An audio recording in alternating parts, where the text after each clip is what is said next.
Hi friends, welcome back to my channel. ಇವತ್ತಿನ ವಿಡಿಯೋದಲ್ಲಿ ನಾನು ಹೆಲ್ದಿಯಾಗಿ ಒಂದು ಈವ್ನಿಂಗ್ ಸ್ನ್ಯಾಕ್ಸ್ ಯಾವ ರೀತಿ ಮಾಡೋದು ಅಂತ ಹೇಳ್ತೀನಿ. ಇದು ನಾವು ರಾಜ್ಮಾ ಯೂಸ್ ಮಾಡಿಕೊಂಡು ಮಾಡ್ತಾ ಇರೋದು. ಹಾಗೆ ಯಾರೆಲ್ಲ ನನ್ನ ಚಾನಲ್ನ ಸಬ್ಸ್ಕ್ರೈಬ್ ಮಾಡ್ಕೊಂಡಿಲ್ಲ, ಪ್ಲೀಸ್ ಸಬ್ಸ್ಕ್ರೈಬ್ ಮಾಡಿಕೊಂಡು ಪಕ್ಕದಲ್ಲಿರೋಂಥ ಬೆಲ್ ಐಕನ್ನ ಕ್ಲಿಕ್ ಮಾಡೋಕ್ಕೆ ಮರಿಬೇಡಿ. ಇಲ್ಲಿ ನಾನು ಒಂದು 100 ಗ್ರಾಮ್ ಆಗುವಷ್ಟು ರಾಜ್ಮಾ ತೊಗೊಂಡಿದ್ದೀನಿ. ಹಾಗೆ 2 ಆಲೂಗಡ್ಡೆನ ತೊಗೊಂಡಿದ್ದೀನಿ.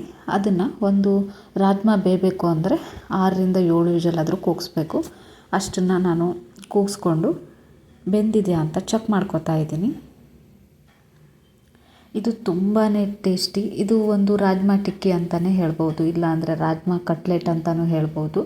ಒಮ್ಮೆ ಮನೇಲಿ ಟ್ರೈ ಮಾಡಿ ನೋಡಿ, ತುಂಬಾ ಹೆಲ್ದಿ, ಹಾಗೆ ಟೇಸ್ಟ್ ಕೂಡ ನೆಕ್ಸ್ಟ್ ಲೆವೆಲ್ ಅಂತಲೇ ಹೇಳ್ಬೋದು. ನೋಡಿ, ರಾಜ್ಮಾ ಬೆಂದಿದೆ. ಇವಾಗ 5ರಿಂದ 6 ವಿಷಲ್ ಕೂಗಿಸಿದ್ದೀನಿ.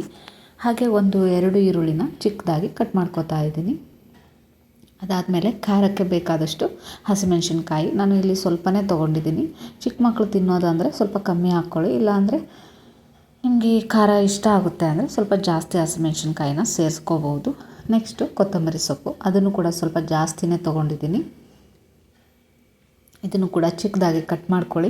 ಹಾಗೆ ನನ್ನ ಯೂಟ್ಯೂಬ್ ಚಾನಲ್ ಬಯೋದಲ್ಲಿ ಇನ್ಸ್ಟಾ ಹಾಗೂ ಫೇಸ್ಬುಕ್ ಲಿಂಕನ್ನು ಕೂಡ ಅಪ್ಲೋಡ್ ಮಾಡಿದ್ದೀನಿ. ಇಂಟ್ರೆಸ್ಟ್ ಇದ್ದರೆ ನೀವು ಅದರಲ್ಲೂ ಕೂಡ ಫಾಲೋ ಮಾಡ್ಕೋಬೋದು. ನೋಡಿ, ಬೇಯಿಸಿಟ್ಟಿರೋವಂಥ ಆಲೂಗಡ್ಡೆ, ಇದನ್ನು ಸಿಪ್ಪೆ ತೊಗೊಂಡು ಇದನ್ನು ಕೂಡ ಸ್ಮ್ಯಾಶ್ ಮಾಡ್ಕೊಳ್ಳೋಕ್ಕೆ ನಾನು ಸಿಪ್ಪೆನ ತೆಗೆದಿಟ್ಕೋತಾ ಇದ್ದೀನಿ. ನೀವು ಡೈರೆಕ್ಟಾಗಿ ಮೊದಲೇ ಸಿಪ್ಪೆನ ಎರೆದು ಬೇಯಿಸೋಕ್ಕೆ ಹಾಕ್ಬೋದು. 5ರಿಂದ 6 ವಿಷಲ್ ಕೂಗಿಸೋದ್ರಿಂದ ತುಂಬಾ ಚೆನ್ನಾಗಿ ಬೆಂದಿತ್ತು ಆಲೂಗಡ್ಡೆನೂ ಕೂಡ. ನೋಡಿ, ಇವಾಗ ರಾಜ್ಮಾನ ಸ್ಮ್ಯಾಶ್ ಮಾಡ್ಕೊಳ್ಳಿ. ಸ್ವಲ್ಪ ಬಾಯಿಗೆ ಸಿಗಬೇಕು ಅಂದರೆ ನೀವು ಲೈಟಾಗಿ ಸ್ಮ್ಯಾಶ್ ಮಾಡ್ಕೋಬೋದು, ಇಲ್ಲ ಅಂದರೆ ನಿಮಗೆ ಜಾಸ್ತಿನೇ ನುಣ್ಣಗಿರಬೇಕು ಅಂದರೆ ಈ ರೀತಿಯೂ ಕೂಡ ಫುಲ್ ಸ್ಮ್ಯಾಶ್ ಮಾಡ್ಕೋಬೋದು. ನಾನು ಸ್ವಲ್ಪ ಸೆಂಟರಲ್ಲಿ ಮಿಡ್ಲಲ್ಲಿ ಸಿಗೋ ಥರ ತುಂಬ ನುಣ್ಣಗೆ ಮಾಡ್ಕೊಂಡಿಲ್ಲ, ಮೀಡಿಯಮ್ ಆಗಿ ಸ್ಮ್ಯಾಶ್ ಮಾಡಿದ್ದೀನಿ. ಅದಾದಮೇಲೆ ಆಲೂಗಡ್ಡೆನೂ ಕೂಡ ನಾನು ಅದರ ಜೊತೆಗೆ ಸೇರಿಸಿ ಮಿಕ್ಸ್ ಮಾಡ್ಕೋತಾ ಇದ್ದೀನಿ. ಅದಾದಮೇಲೆ ಇದಕ್ಕೆ ಏನೇನು ಇಂಗ್ರೀಡಿಯೆಂಟ್ಸ್ ಆ್ಯಡ್ ಮಾಡ್ತೀನಿ ಅಂತ ನೋಡಬೇಕು ಅಂದರೆ ವಿಡಿಯೋನ ಸ್ಕಿಪ್ ಮಾಡ್ದಂಗೆ ನೋಡಿ, ಯಾಕಂದರೆ ನಾನು ಸೆಂಟರಲ್ಲಿ ಆ್ಯಡ್ ಮಾಡ್ತಾ ಹೋಗ್ತೀನಿ. ಅದಕ್ಕೋಸ್ಕರ ಏನೇನು ಆ್ಯಡ್ ಮಾಡಿದೆ ಅಂತ ಗೊತ್ತಾಗಲ್ಲ. ವಿಡಿಯೋನ ಸ್ಕಿಪ್ ಮಾಡಬೇಡಿ. ಅದಾದಮೇಲೆ ಕಟ್ ಮಾಡಿಟ್ಕೊಂಡಿರೋವಂತಹ ಈರುಳ್ಳಿನ ಇದಕ್ಕೆ ಸೇರಿಸಿ ನಾನು ಸ್ಮ್ಯಾಶ್ ಮಾಡಿರೋವಂತಹ ಆಲೂ ಮತ್ತು ರಾಜ್ಮಾನ ಒಂದು ಬೌಲ್ಗೆ ಹಾಕ್ತಾಯಿದ್ದೀನಿ.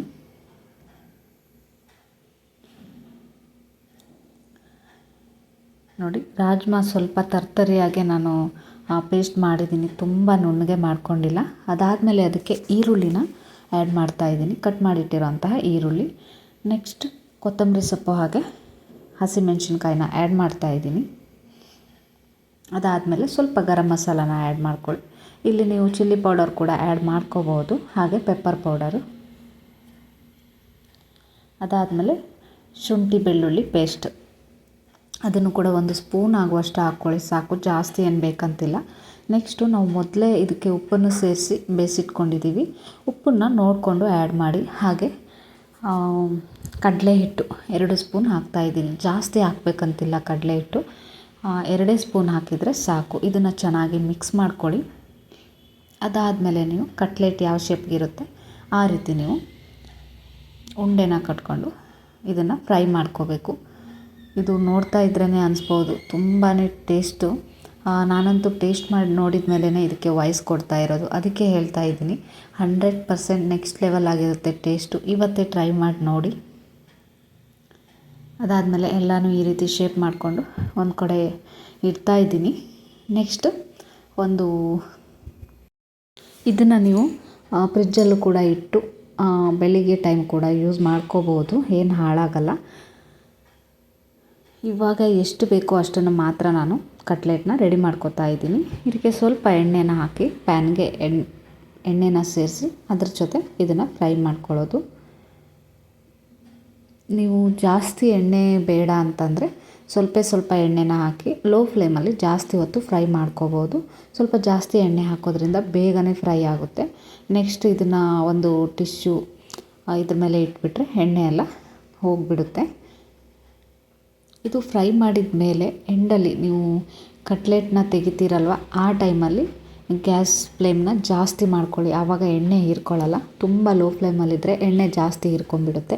ನೋಡಿದ್ರಲ್ಲ, ಸೂಪರ್ ಆಗಿರೋವಂತಹ ಕಟ್ಲೆಟ್ ರೆಡಿ ಆಯಿತು. ರಾಜ್ಮಾ ಟಿಕ್ಕಿ ಅಂತಲೇ ಹೇಳ್ಬೋದು. ನಾನಂತೂ ಟೇಸ್ಟ್ ಮಾಡಿ ನೋಡಿದೆ, ನೀವು ಕೂಡ ಟ್ರೈ ಮಾಡಿ ನೋಡಿ.